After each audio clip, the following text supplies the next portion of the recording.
हम संगीता झा सादर प्रणाम करै छी समस्त मिथिलावासी के।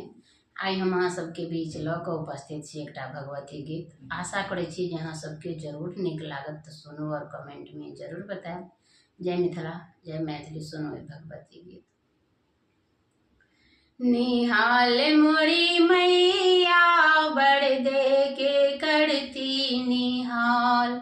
निहाल मोरी मैया बड़ दे के करती निहाल। माँ के दुआरे कोढ़िया पुकारे। माँ के दुआरे कोढ़िया पुकारे।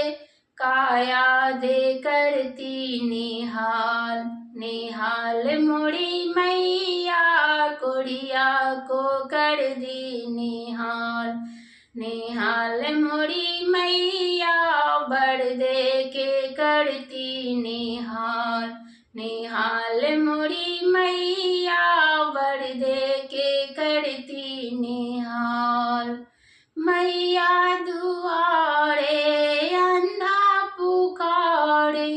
मैया दुआरे अंधा पुकारे। नैना दे कर दी निहाल। निहाल मोरी मैया नैना दे कर दी निहाल। निहाल मोरी मैया अंधा को कर दी निहाल। निहाल मोरी मैया बड़ दे के कर दी निहाल। निहाल मोरी मैया बड़ दे के कर दी निहाल।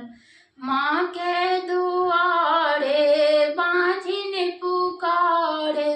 माँ के दुआरे बाँझिन पुकारे। पुत्र दे कर दी निहाल। निहाल मोरी मैया पुत्र दे कर दी निहाल। निहाल मोरी मैया बाँझिन को कर दी निहाल। निहाल मोरी मैया बड़ दे के करती निहाल। निहाल मोरी मैया बड़ दे के करती निहाल। माँ के दुआरे निर्धन पुकारे।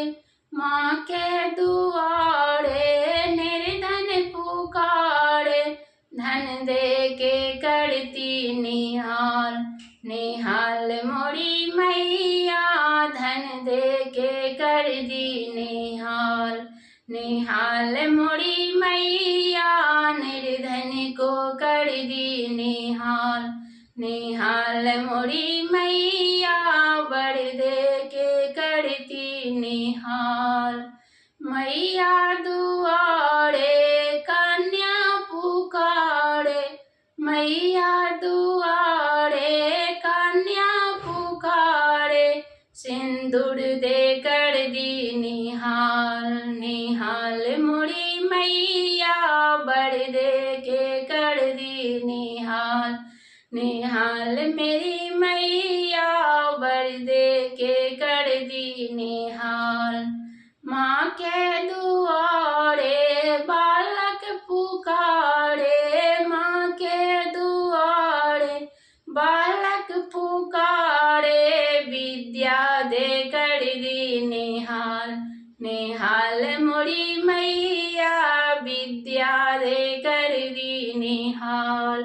निहाल मोरी मैया बड़ दे के कर दी निहाल। निहाल मोरी मैया बड़ दे के करती निहाल। धन्यवाद। आशा करै छी जे अहाँ सबके जरूर नीक लागल हैत तऽ लाइक कमेंट शेयर जरूर कैल करू। जय मिथिला जय मैथिली। प्रणाम।